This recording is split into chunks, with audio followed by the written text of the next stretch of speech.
So guys, what's going on? Welcome back to the channel and welcome back to a new video. So in this one today, it's all the build up for Saturday's game, 12:30 kickoff, the last time at the Goodison for Manchester United, as we are taking on Everton, a team which has just moved above Manchester United in the Premier League table, as Manchester United now sit 15th in the Premier League table.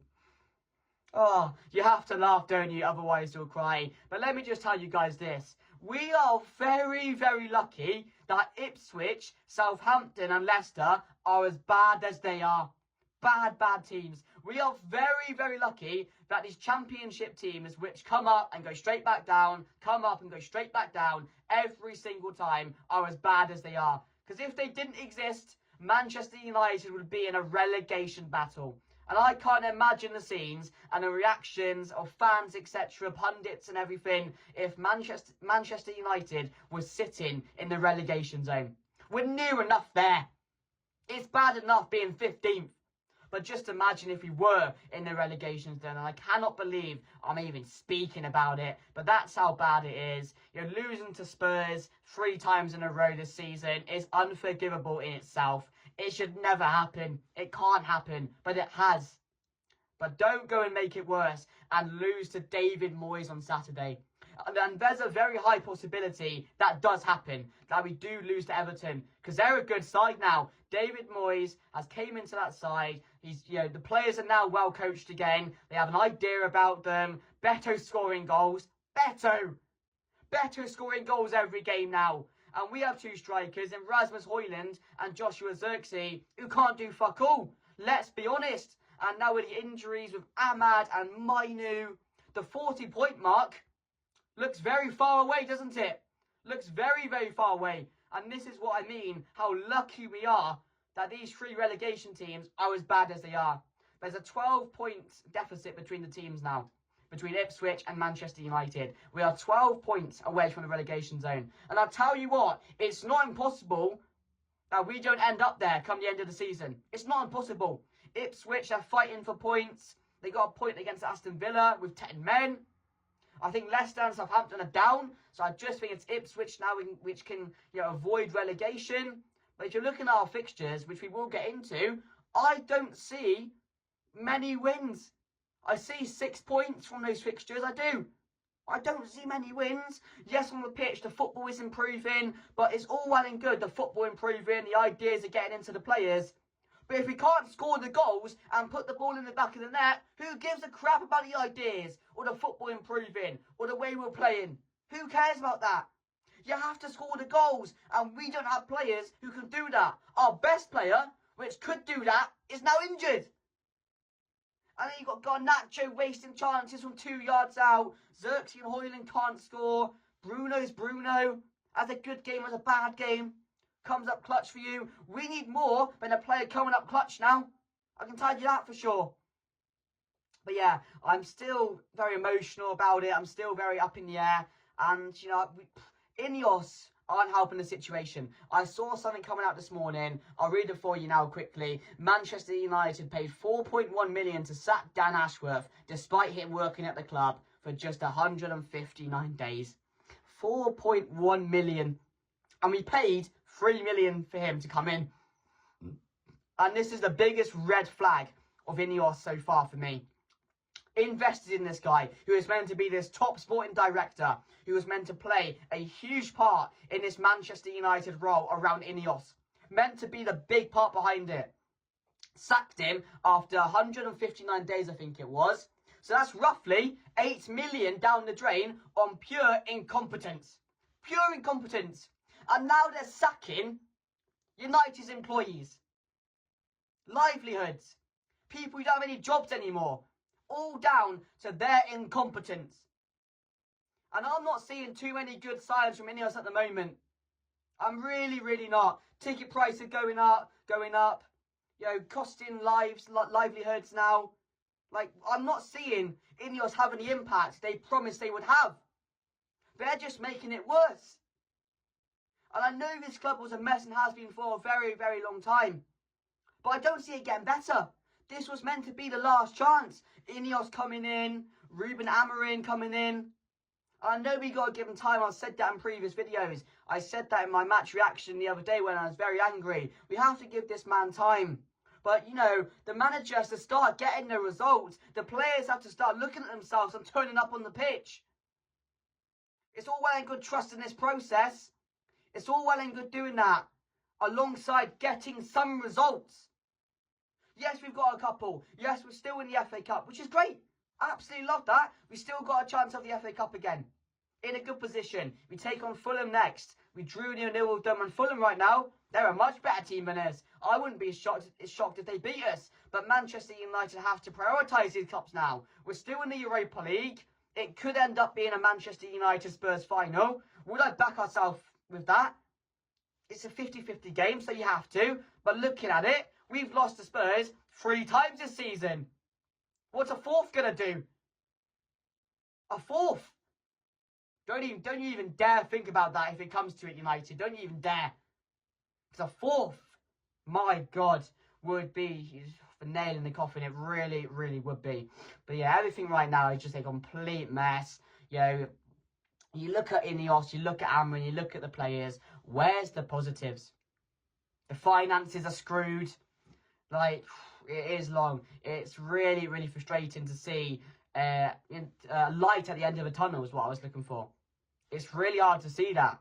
Even a glimpse of it. You can't see that right now with what's going on at Manchester United. And there lies the real problem. There lies the real problem.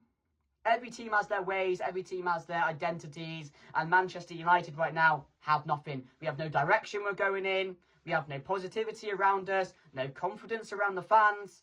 Everything's just a general mess. If we go out of the FA Cup and go out of the Europa League and end up 14th, 15th in the season, what do you even do after that? That just kills the players' confidence, the board's confidence, the manager's confidence. That can affect you big time. That can affect a team big time. It really, really can. But yeah, a bit of transfer news, guys. Apparently, Manchester United are looking at Liam Delap or Victor Osimhen in the summer for that striker position. And I would absolutely love Victor Osimhen to come into Manchester United. I really, really would. Anybody, any goal scorer, just come in and score some goals for us. I'll be thankful. Because I haven't seen goals for a very, very long time. I haven't seen consistency in the goals for a very, very long time. And is Victor Osimhen the man to come in and save Manchester United and score our goals for us? Potentially, because he's a very, very good striker. And he's someone I would definitely want at Manchester United. But is it feasible? I'm not too sure at the moment. With all the funds, I don't know the situation going on into the summer. How much money Manchester United will have. Because Victor Osimhen will cost a bit. It will cost a bit to try and bring him into Manchester United. So we'll have to see what happens with that. But Liam Delap as well, another one on Manchester United's radar. Who would you prefer, guys? Liam Delap or Victor Osimhen? Let me know down below. There's a question for you guys to put in the comments. But more on the game on Saturday. So Manchester United take on Everton. As I mentioned earlier, a place where Manchester United have enjoyed a lot of good times. Many, many good times that they could have seen. And it is a shame that the stadium is going away now. Everton are moving to a bigger stadium, bigger capacity. And there was once a fear that they could be playing that in the Championship. There was once a fear because they were near the relegation zone before David Moyes came in. And David Moyes, I mean, fair play. You know, his spell at Everton before was a good one. But this, for me, so far, has been even better. It really has been. He's came in to a very poor side, and he's got an idea into them. He's playing good football. He's more attacking, and now he's getting results. I'll tell you what, if Manchester United went to Selhurst Park and played Crystal Palace the way Everton did on Saturday, we wouldn't win that game. We wouldn't have it in us. But Everton now, they're free-flowing in the attack. And Dice, and they're injured now, which is very good for Manchester United. But as I mentioned, he's got Beto scoring goals for fun. Beto of all players scoring for fun. Guy in the midfield, Decore. He's got all these players rejuvenised. He's got all these players in a positive way now. And they're looking like they're going to avoid relegation. It ain't going to be a problem for them. It's more of a problem for Manchester United now than it is for Everton. At the back, they're really secure as well. They defend well. They don't concede too many. I'm fearing this game. They're going to cause us so much trouble on Saturday. They really, really are. I'm scared to go to the Goodison. The fans will be up for it. The players will be up for it. It doesn't matter if the game's home or away from Manchester United anymore. We're just as bad playing away as we are at home. But yeah, let me know your thoughts down below, guys. I will put my team on the screen now. It should be around here for you guys. And as we know, the injuries, we don't know if Agate will be back in the team. So that's where I've gone Casemiro in there. Even though I said never play him again, I just don't see anything else you can do. The bench is going to be full of youngsters now until the end of the season. Like, we are just screwed, aren't we? Because playing Casemiro every game, once we get to the better teams, we are going to be on the end of some batterings again. And I thought that was gone. I can see it. I can see it coming. I really can. So I do think it will be, Christian Eriksen could return actually. So that's a situation there. You could play Christian Eriksen and Bruno. You could play Casemiro and Bruno. But I just think he will go with more experience in Casemiro in a game like this away from home at the Goodison. Loud noise. Atmosphere is going to be rocking. Just calm things down. So I have gone Casemiro alongside Bruno in that one. Lenny Yoro could return. I've got him in the side. But if not, it'll be the same back five. Or back three, that you saw on the weekend against Spurs. But I'm hoping Lenny Yoro can return. I'm hoping to see Dorgu again. Played really well. Was arguably our best player alongside Xerxes against Spurs. So I'd be happy to see him in the squad again. It'll be really good and important to just keep on playing him. Keep on giving him experience, giving him games. So yeah, other than that, guys, I've kept it the same from what it was against Spurs. I've kept Xerxes in there with Højlund up top and Garnacho because what else can you do? We have no other players other than Christian Eriksen who you could play in that forward role where Xerxes played. But I don't think Xerxes played well. I don't think Xerxes had a bad game, so I think he should start again. Or maybe you play Xerxes up top with Eriksen in behind and drop Højlund. You could do that as well. But again, it's up to the manager. We'll have to see what he has planned for the game on Saturday. Because going there to the Goodison, Jesus, if we concede early, it could be bad. It could be really, really bad, like it was against Spurs. I know they didn't batter us, but again, Manchester United really, I know we had our chances, but never really looked like we were going to win that game in the end. Was like, it's frustrating, guys. It's frustrating. My final thoughts going into the game, I'm going to say a 1-1 draw. I don't see much, guys. I'm not a guy to not predict wins going into games, especially against Everton. But the way we are, the team we had, the way we're playing, I can see improvement. I can. In the way we're creating chances, the build-up play, the ideas getting to the players now. But if you don't put the ball in the back of the net, like I mentioned, you don't get anywhere. You're not going to win games. And we don't have anyone who can do that on a consistent basis, let alone score a goal. So yeah, I don't know. Amarin has to switch it up, tweak a little thing. I don't know. I don't know what's going to work. I don't know what can solve this. And that's the major issue. Problems to solve. Problems to solve. Let's hope Amarin can solve it. I'm well behind him. You guys know that.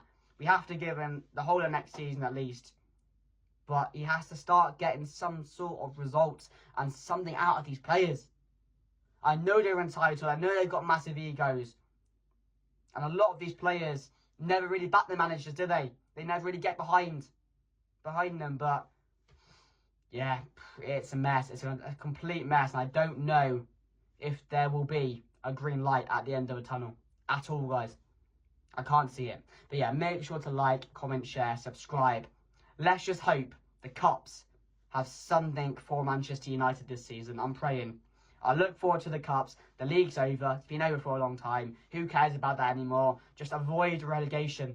Avoid relegation, please. 16th, I'll take it. But yeah, like, comment, subscribe. Thank you for watching. And I'll see you guys later. Goodbye.